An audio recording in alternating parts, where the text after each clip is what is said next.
कर्म कितने हीनियस हो रहे हैं स्वामी जी। पहले ठीक है, मैं मान रही हूँ पहले भी क्राइम होता था, बट अभी तो ऐसा लग रहा है जैसे कि बिल्कुल इंसानियत ही नहीं बची है। तो क्या ऐसे कर्म करने वाले लोगों को डेफिनेटली डरना चाहिए आने वाले साल के लिए? जी जी, देखिए क्या है, जहाँ वृद्धाश्रम की बात है या पाप पुण्य की बात है, इस धरा पर ना कुछ पाप है ना कुछ पुण्य है। इस धरा पर ना तो कुछ पाप है और ना ही पुण्य है। अगर कुछ है तो अनुभव है। उस अनुभव को यदि आप इस संसार में रोपते हो, जिस प्रकार आप एक बीज को रोपते हैं गेहूं की, वो आपको 50 दाने और मिल जाते हैं, तो आप ये मान लीजिए आप जो भी बोते हैं वो उतना बढ़कर आपको मिल जाता है। अगर वो अनुभव दुख के रूप में आपने किसी को दिया है, यदि हम किसी अनुभव को अनुभव देखें, इसको नाम ना दे, ना सुख ना दुख, सिर्फ अनुभव, तो जो आपके भीतर घटा है वही उतनी ही फ्रीक्वेंसी में इंटू कर लीजिए, वो आपके साथ घटेगा। तो जब इसे पाप कहा जाता है धरा पर, तो पाप उसलिए कहा जाता है कि हे मूर्ख, हे नादान, तूने स्वयं के साथ पाप किया। बहुत सुंदर। तुमने स्वयं के साथ पाप किया, तुमने किसी के साथ पाप नहीं किया कि अब जो तुमने कर दिया इसे तुम्हें अनुभव भी करना पड़ेगा। तुमने रेप्लिका वर्ल्ड क्रिएट किया है। पहले आप यहाँ करते हैं, फिर उसे जीते हैं। तो जब आपने किया, फिर नेक्स्ट जर्नी में उसे जिया, तो आपने एक कर एक रेप्लिका वर्ल्ड क्रिएट किया, फिर उस रेप्लिका वर्ल्ड में आपने उसको अनुभव किया। तो बस ये एक अनुभव की दुनिया है। तो जिन भी लोगों ने जैसे अनुभव बुने हैं, जिए हैं, दिए हैं संसार को, वो उन सब अनुभवों को उन्हें भी लेने के लिए तैयार रहना होगा। जिनकी आप बात कर रहे हैं माता पिताओं की, उनके बच्चों की, तो रेप्लिका वर्ल्ड उनका भी क्रिएट हो रहा है, तो उन्हें भी वही अनुभव करने के लिए तैयार रहना होगा, उससे उतने गुना ज़्यादा। तो ये उस रूप में घटता है। तो इसलिए ह्यूमन को एनलाइटेड फॉर्म में ये जागरूक होकर जीना बहुत आवश्यक है कि वह जो कर्म कर रहा है उसका कितना गुना बढ़कर उसे मिलेगा। अगर वो उसे तैयार नहीं है तो उसे कम से कम वह अनुभव नहीं देना चाहिए वो जो स्वयं के लिए तैयार नहीं है। प्राकृतिक आपदाओं के बारे में आप क्या कहना चाहेंगे? और स्पेशली जो आने वाले कुछ साल हैं, अगला साल 2026, हमने अभी भी देखा कि 2025 में कितनी प्राकृतिक और पूरे विश्व स्तर पर आई हैं। ऐसा नहीं है कि किसी पर्टिकुलर एक देश में आए हों।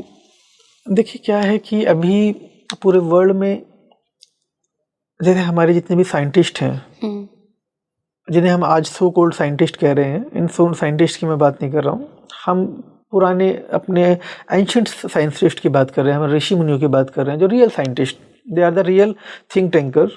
और आज के सो कॉल्ड थिंक टैंक की मैं बात नहीं कर रहा हूँ, ठीक है। तो they are real think tank. वो उनके साथ में उन्होंने उनकी एनर्जी से उन्होंने उनको, देखिए एक साइंस का अनुभव कभी नहीं हो सकता कि उसने तो पृथ्वी को फॉर्म होते देखा ही नहीं, ना उसने वो क्रिएशन की कि कैसे जल आया पहले, उसको तो पता ही नहीं है। वो कहीं से कॉपीड ज्ञान बोल रहा है। क्या किसी भी साइंटिस्ट ने उसकी खोज कैसे की? क्या उसको प्रैक्टिकल लैब में किया? इम्पॉसिबल। रिसर्च किया, दोबारा से सर्च। तो रिसर्चर को क्या खोजी कहा जाता है? और खोजी किसी चीज को खोज रहा होता है जो पहले से मौजूद है। बिल्कुल। तो आज जो एक प्रयास किया जा रहा है, science is supreme and God is nothing, ठीक है। तो ये जो साइंस की सुप्रीम में से दिखाई जाती है कि साइंस कोई व्यक्ति नहीं है, एक विचारधारा है। विचारधारा भी नहीं है। जो भी कुछ मान के चलिए, अभी आप रास्ते में चलते हुए कुछ नया मिला जो संसार में, आपने बस उसको पेटेंट करा दिया, you become a scientist.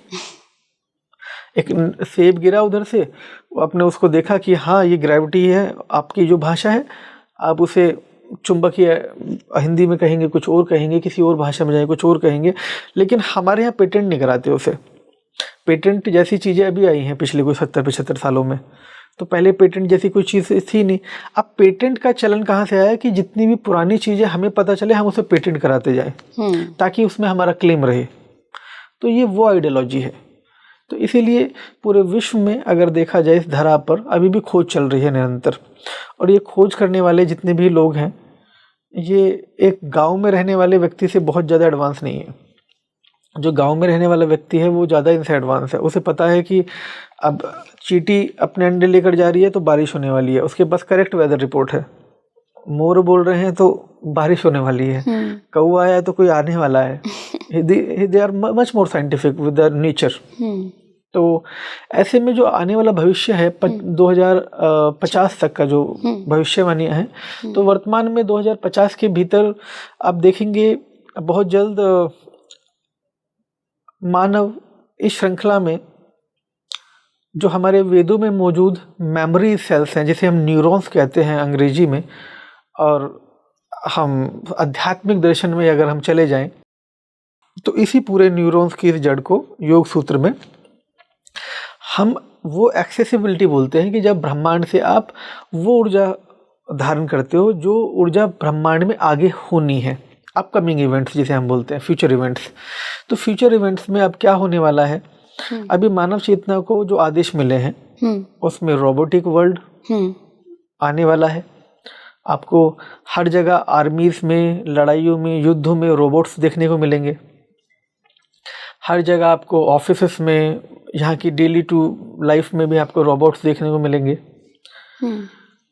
No death protocol भी देखने को मिलेंगे। No death protocol? No death protocol मतलब जो मैथ्स हैं, जो हाईली ऐसी लोग हैं जो उस चीज़ को आज भी, आपकी कोई व्यक्ति तो मरता नहीं है, व्यक्ति की एक्चुअल डेथ कहाँ होती है? व्यक्ति तो अजन्मा है, तो उसकी मृत्यु कैसे हो सकती है? शरीर की मृत्यु होती है, आत्मा अजन्मी है। मृत्यु किसी की नहीं होती, सिर्फ परिवर्तित होता है, रूपांतरित होता है। बट स्वामी जी, शरीर की तो मृत्यु होती है ना, वो तो पंच तत्व से बना है, उसमें ही विलीन हो जाता है, चाहे हम किसी भी रूप में क्रिमेशन करें, जलाएं, दफनाएं, बहाएं।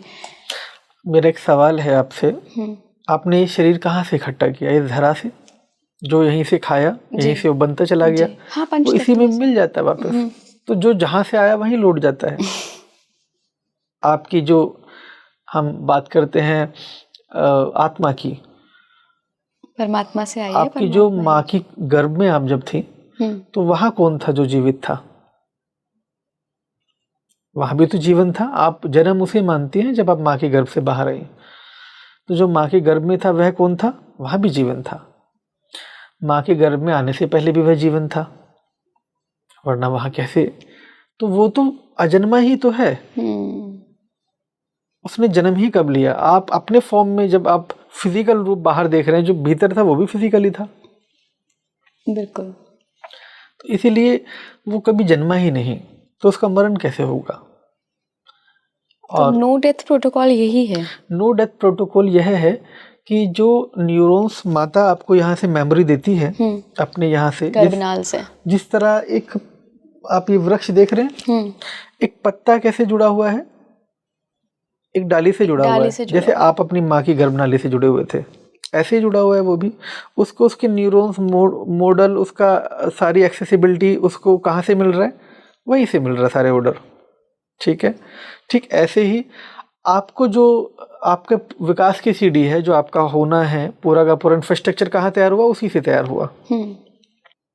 तो अभी वर्तमान में जो चीज़ें होनी है फ्यूचर के भीतर, अगर हम इसे इस तरह से कहने का प्रयास करें कि मानव की याददाश्त मरती है, व्यक्ति नहीं मरता। अगर कोई व्यक्ति की यहाँ जीवित याददाश्त खो जाए शरीर में, तो क्या कहेंगे आप? उसे पागल कह देंगे? क्या वो वास्तविकता में उसे पागल की संज्ञा से कह रहे हैं आप? उसकी याददाश्त चली गई है सिर्फ इस वजह से। यदि वो याददाश्त किसी एक रोबोट में आप फिट कर दें और वो रोबोट एक्शन करना, परफॉर्म करना शुरू कर दे, तो वो तो उतनी मेमोरी को तो रीड करेगा जितनी मेमोरी आपने उसमें फीड की है। अब उसको लगातार डेटा कहाँ से मिलता रहे? नया डेटा। बिल्कुल। आपके भीतर एक मेमोरी है, that you are also one kind of robot, लेकिन आपके अंदर एक खास बात है जो उन रोबोट में नहीं है। लगातार डेटा कैसे मिले आपको? जो डेटा आपको मिल रहा है विचारों के रूप में, you are product of that data, you what you receive, जो भी आपको विचार आते हैं, लेकिन वही डेटा उन्हें कैसे दिया जाए? हाँ बिल्कुल, उनके पास कोई सबकॉन्शियस माइंड ही नहीं होगा, पास्ट लाइफ्स की मेमोरीज नहीं होंगी, यूनिवर्स का एक्सेस नहीं होगा। एग्जैक्ट।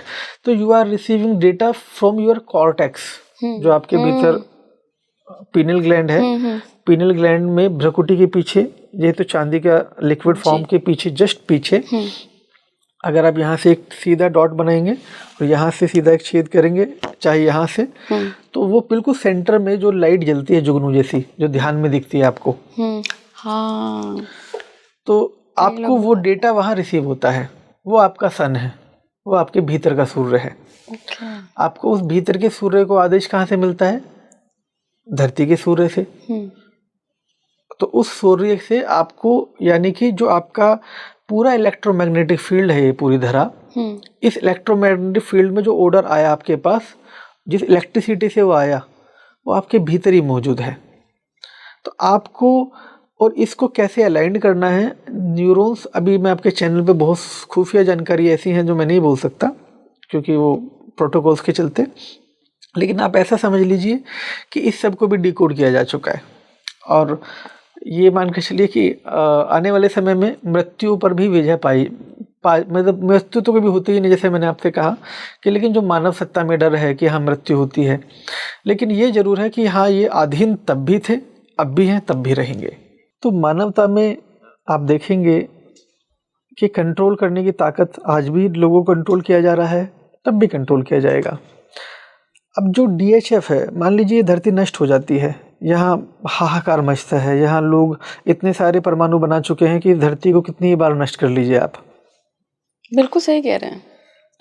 तो यहाँ से जो बाहर जाने की तैयारियों में हैं जो लोग, लैंड भी ले चुके हैं चांद पर, जो वो लैंड परचेजिंग चल रही है, ये सब बातें चल रही हैं, तो इसमें क्या है इला जी कि देखिए वो लोग क्या चाहते हैं कि DHF से डेटा, अगर डेटा सैटेलाइट पर मौजूद हो आपका, तो धरती नष्ट भी हो जाए तो आप सैटेलाइट से डेटा डाउनलोड तो कर सकते हैं। ठीक है, वो डेटा आपका स्टोर रहना चाहिए, बस सुरक्षित डेटा सुरक्षित होना चाहिए, आप सुरक्षित हैं। आप यहाँ से जितने भी चाइना के भीतर अगर आप देखेंगे, इस समय सबसे ज़्यादा रोबोट अगर देखा जाएगा तो चाइना ने बनाए हैं। पिछले कुछ दशकों में अगर आप देखेंगे, बहुत तेज़ी से अगर किसी ने काम किया है। आपको आपका जैसा रोबोट चाहिए, आपको किसी फिल्म स्टार जैसा रोबोट चाहिए, आपको जो भी शेप चाहिए, आपको जो भी एक उसके भीतर मसल पावर चाहिए, आपको उसमें बुलेट प्रूफ चाहिए, आपको जैसे रोबोट चाहिए, आपको वैसे ही रोबोट आपको मिल जाते हैं। आपको वह, जब हम ब्लैक होल की बात करते हैं, या जो हम आज की डेट में हम क्वांटम पे बात करते हैं कि पार्टिकल्स कैसे दीवार को पार कर जाता है, अगर सब पार्टिकल आप दीवार पर डालेंगे तो सब इधर नहीं रहने वाले, कुछ पार्टिकल पार हो जाते हैं। तो उन पार्टिकलों पर भी आज रिसर्च कर रहा है वो है कि जैसे हमने पिछले एपिसोड में आपके बताया था कि अगर आप एक फिंगर ऐसे करेंगे तो फिंगर देखा जाए ठोस है, लेकिन मैं इस फिंगर को बस हाइड मतलब देखने की बजाय आपको देखूं, ये फिंगर गायब हो जाती है। तो क्या की बात है, तो क्या ये ठोस है?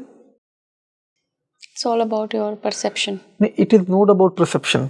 It is all about once you observer, you will get that vibes. आपको जब आप ऑब्जर्वर बनेंगे तो आपको वो मिलेगा जिसको आप ऑब्जर्व कर रहे हैं, ना कि वो जो सामने है।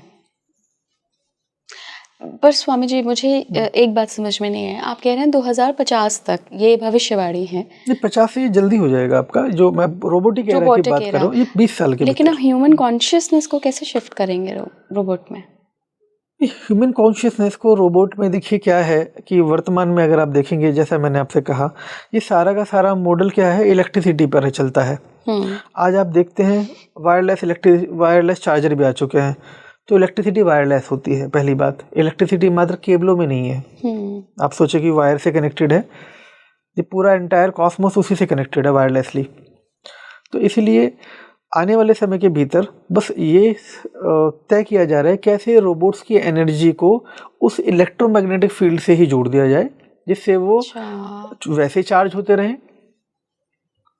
अभी इस पर काम चल रहा है कि जिसमें वो जो बैटरी की प्रॉब्लम है, जो बैटरी की समस्या है, कोई रोबोट 2 घंटे काम करता है, कोई 5 घंटे, कोई 10 घंटे, फिर से उसे चार्जिंग पे जाकर लगाना पड़ता है खुद को। वो खुद से खुद के रोबोट बना सकता है। जैसे आप कोई फिल्म देखी होगी आपने, एक रजनीकांत की, तो जैसे आप उसमें देखते हैं ना, रोबोट बना रहे हैं, तो बिल्कुल ऐसे ही आज में रोबोट बना रहे हैं। आज ऐसी फैक्ट्रियाँ चाइना में आप देखेंगे या US में आप देखेंगे, बहुत सारी ऐसी फैक्ट्रीज हैं जहाँ रोबोट का निर्माण कर रहा है। अब जहाँ तक बात है कॉन्शियसनेस का, वो डेटा कंटिन्यूसली उन्हें कैसे मिले, वो सैटेलाइट उसमें रोल प्ले करेगा। कौन प्ले करेगा? सैटेलाइट। सैटेलाइट।